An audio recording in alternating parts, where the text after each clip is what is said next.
Hey, everybody. Before we get started, I want to thank my friends at Hatch for producing this episode. You can get unlimited podcast editing and strategy for one flat rate by visiting hatch.fm. All right, let's get into the show.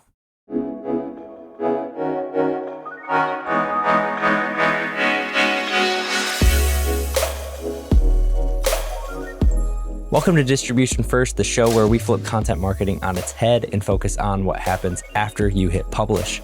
Each week, I share playbooks, motivations, stories, and strategies to help you repurpose and distribute your content because you deserve to get the most out of everything you create.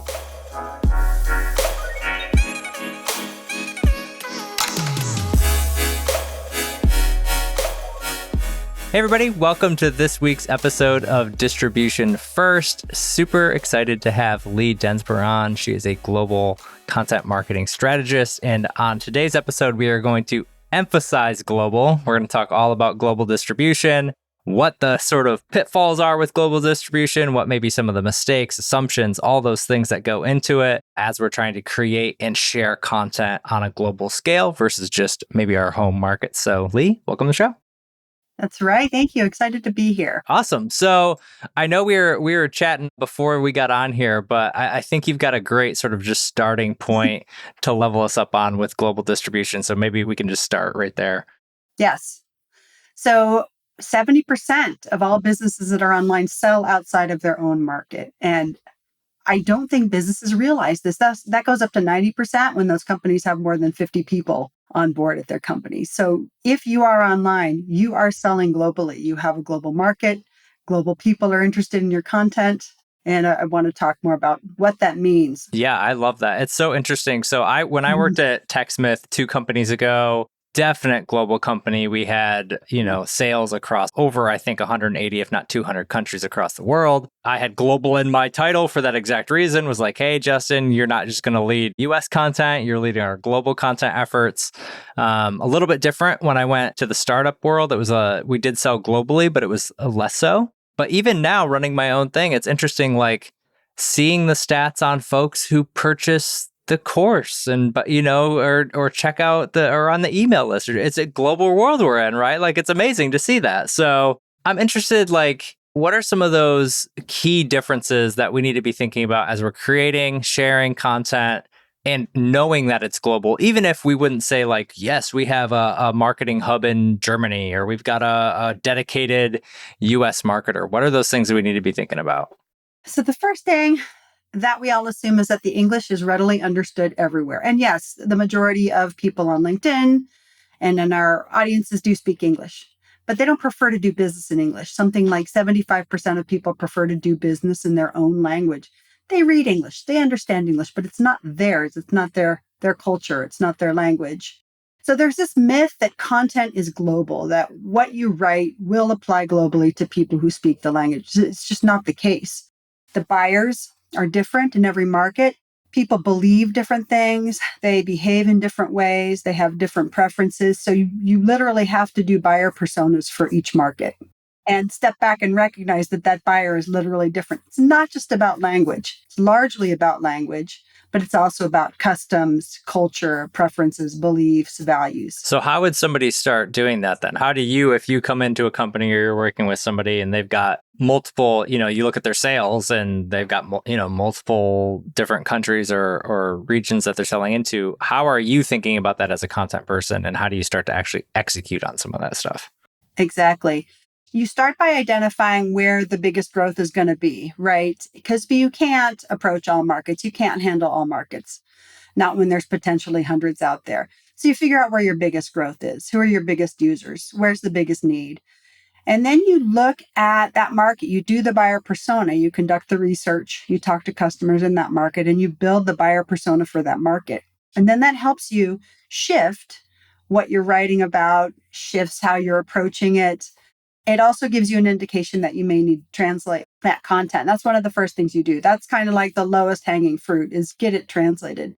But there's a process beyond translation that's called transcreation. Trans, of course, means across. So you're crossing cultures by adapting that content, not just about the words. It's like you're changing the colors, you're changing the images, you're getting rid of all those American sports metaphors out of your content because people in India don't play baseball. So you're actually fully adapting the content so it works for that audience. So it doesn't like alienate them or frustrate them or just not connect with them at all.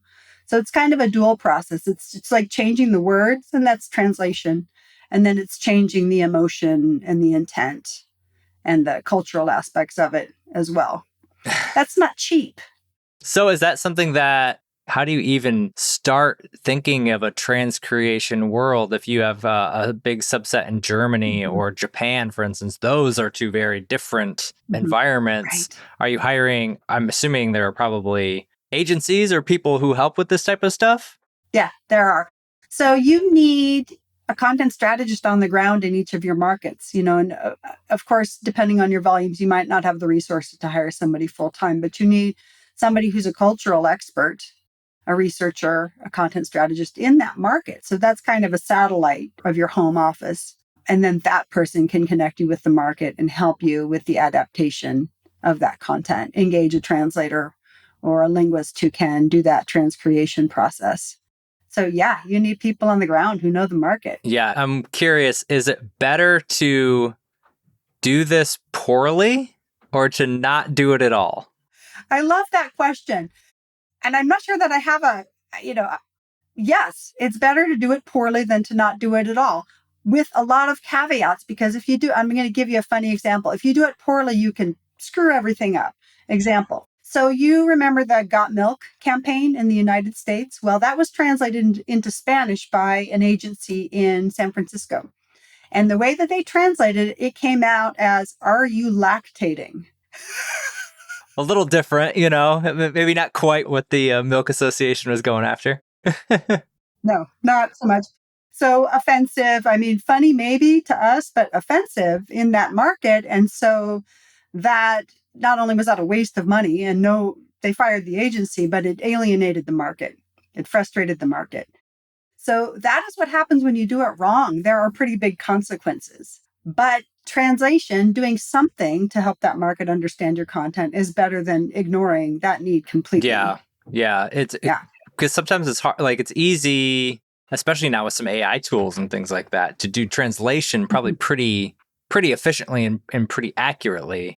A little bit harder to go into that transcreation side where you're doing research, more in-depth content, changing tone, changing, all of those type of things. Exactly. So would you say then that like step one maybe is that sort of translation, like if you've got these, things in here, maybe set up some landing pages, some web pages, etc., some other pieces of content for those markets as translated, and that, get those to be as good as you can before you worry about jumping into custom content across there. Right. So you would pick the most important pieces, your most important landing page, your best lead magnet, some blog posts that would be good for the market, and translate those carefully. Be careful with AI translation. It's best for like a service manual or like FAQs, but you should not translate anything that's highly branded with AI. I mean, you're going to get, "Are you lactating?" if you do that. Yeah. So don't do that. But I would pick the top pieces, the highest performing pieces, the most important pieces, and get those carefully translated. And then you can go deeper when you get more traction in that market and adapt, create custom campaigns, adapt existing campaigns, go deeper once you get traction. But it's a step-by-step process. Is there a good sort of rule of thumb with the companies that you've worked with, as far as timelines? Like how long does a process like this take? Right. If you're going to translation can happen quickly. Translation doesn't take a long time in and of itself, but creating those buyer personas, creating a campaign for a specific market, understanding the distinct distribution channels. Social media is not the same world round. Facebook is used differently. LinkedIn is used differently world round. You have to decide which channels you're going to distribute on because it's different for each market.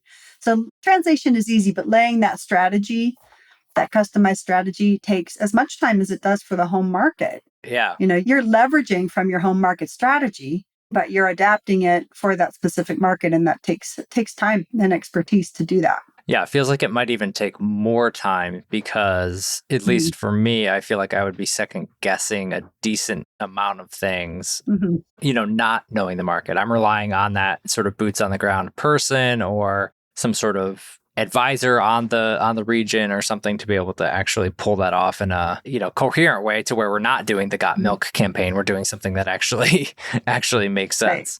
And I have more crazy examples. It is iterative, just like with your home market. Just as long as it took you to get it right in your home market, you do some tests, you try some things, you translate a landing page, you see how it does, and then you tweak.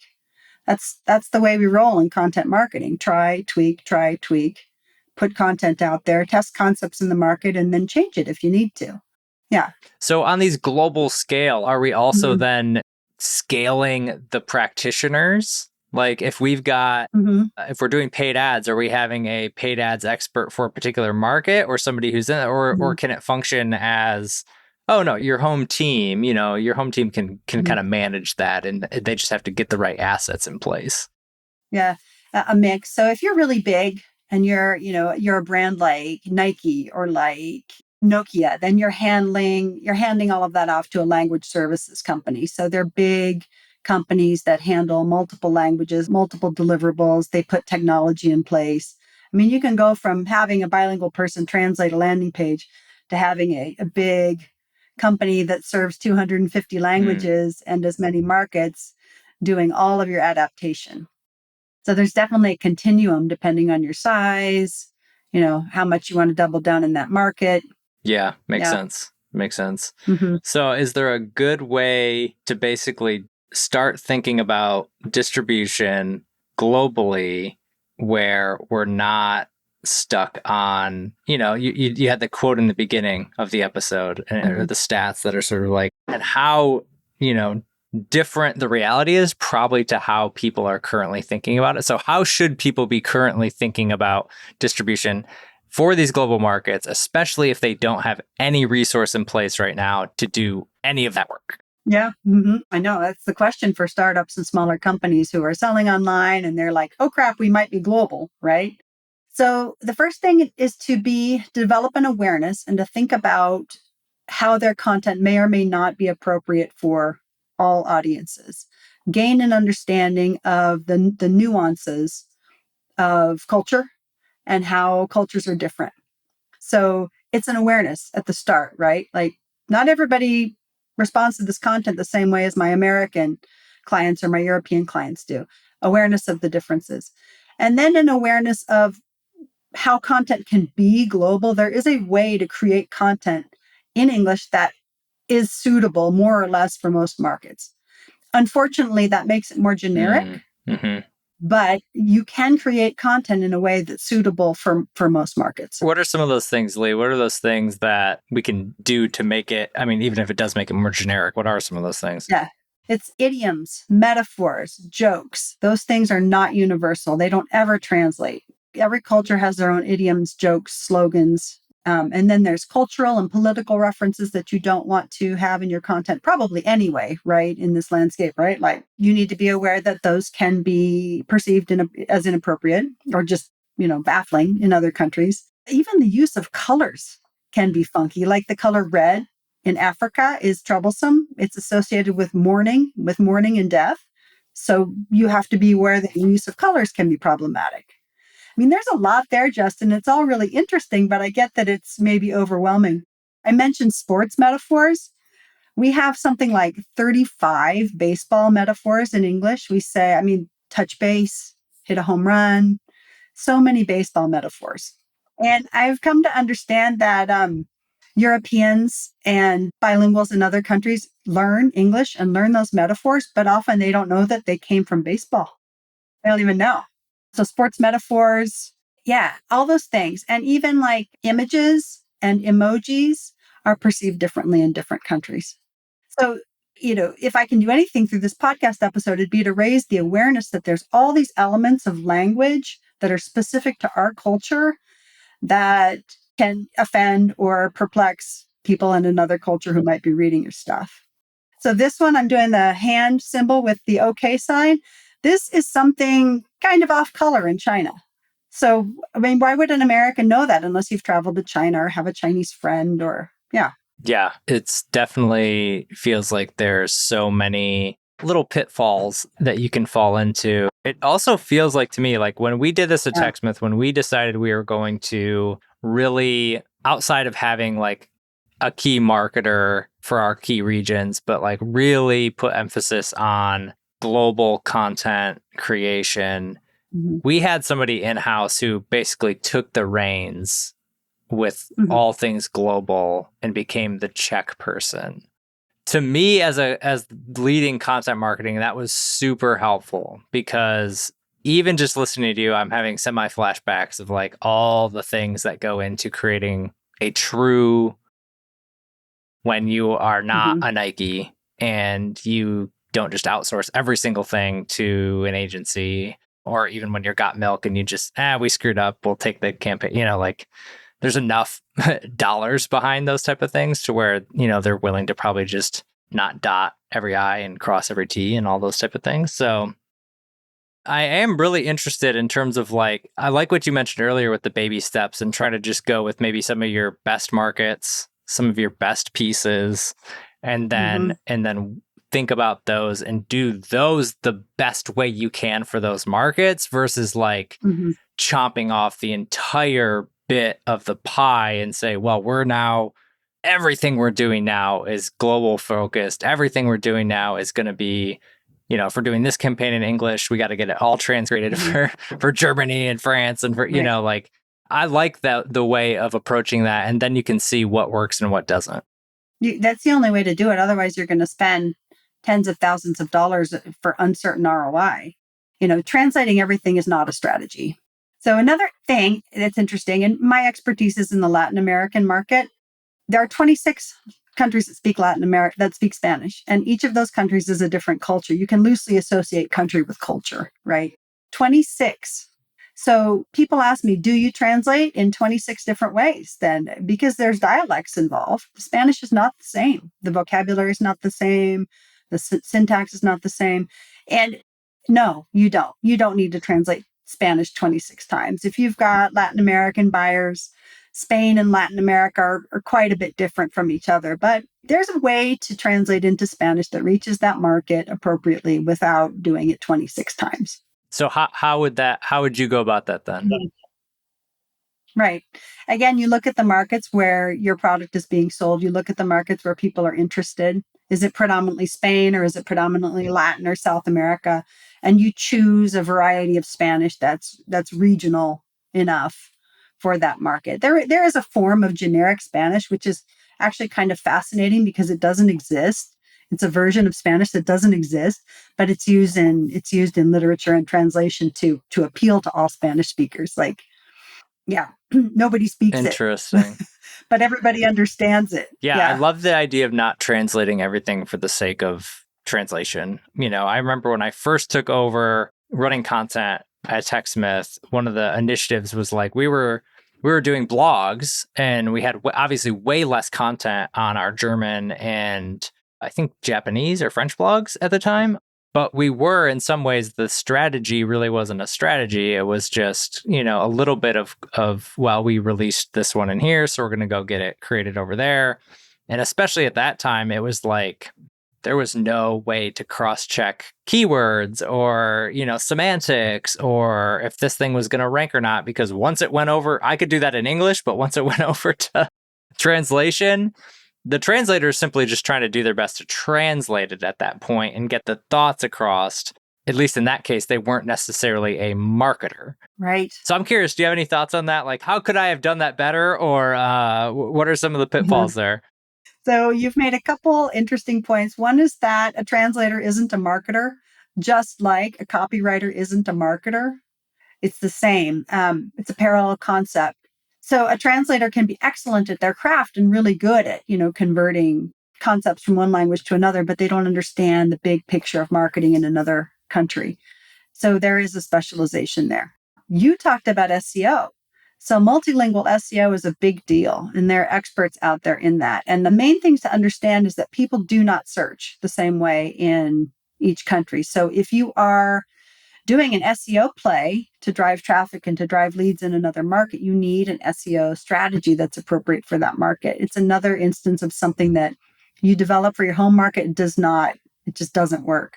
So often the mistake is to just translate the keywords, and it doesn't work. They are new, they are different. You have to research the keywords for every single market. And then of course, use those keywords in that content. So translating is a first step, yes, but I think I'm characterizing for you how quickly it can go wrong. Yeah, it's a huge undertaking. I think that's the biggest thing that I'm coming across from this conversation is it's just like a remembrance of how daunting that it truly can be, because content marketing, all that, it's daunting doing it once. Trying to do it across multiple languages, multiple dialects, multiple countries, it all just adds more and more complexity.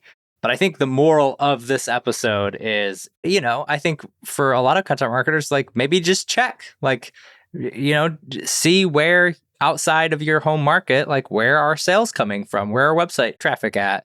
Those type of things. Those are easy sort of first steps for content marketers to be able to see, oh, we do have a global brand. Look at that. There are visits from, X, Y, and Z country. So I think that is step one. And then two is like, planning, just start small. Like your two best pieces, your three best pieces across maybe a little bit of the funnel or a little bit of the plan, or what's your best email series. Like start slowly working those things across. And then by the time you know it, you've got a little bit more traction, a little bit more learnings, and you don't have to feel so overwhelmed. Absolutely. That's the only way to do it. And then, as I mentioned, the cultural awareness of the differences in cultures. And then the awareness of what you're writing and how you're writing it and how specific. You don't even know that what you're writing is so specific to your culture until you start studying it. And you realize I am uniquely American. Everything I write is so American. And you can't take that out. You shouldn't take that out. But American content marketers are writing American content. I mean, we have some peers who are European and their content is slightly different. The words they use, the way they explain things. Yeah, super interesting. So anything before we wrap, Lee? Anything you would need to get out to the world here before we close out? I think I want to give one more terrible translation. Let's do it. Absolutely. Let's do it. That'll be a good way. Let's see. So there's an airline called Braniff Airlines, and they were promoting leather seats. They have leather seats, so it's a differentiator. And their campaign was fly in leather, right? But in Spanish, again, problems with Spanish, they translated that as fly naked. So, I mean, it could be appealing to a specific target audience, but it probably wasn't what they meant, right? So now everybody's goal is to go look up translation miscues in marketing, and you'll get a whole list. That's right. That's hilarious. Between lactation and naked, we've got quite the translation faux pas here. So that's right. It can go really wrong. Yep. Awesome. Well, Lee, it was super fun to chat a little bit about the global side. I think people will get an idea of how complex a global content marketing strategy, kind of what that entails, but also the steps that they can take to, not have to dive all the way in, but get a little bit here and there to make their marketing better on a global scale. Absolutely. And people are welcome to follow me on LinkedIn and reach out. I love talking about this stuff. Awesome. Culture and language is super interesting. That's awesome. So thanks, Lee. Appreciate it. Thank you, Justin.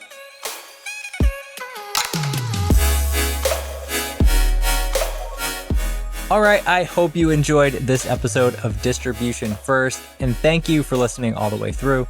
I appreciate you so much. And I hope you're able to apply what you learned in this episode one way or another into your content strategy as well.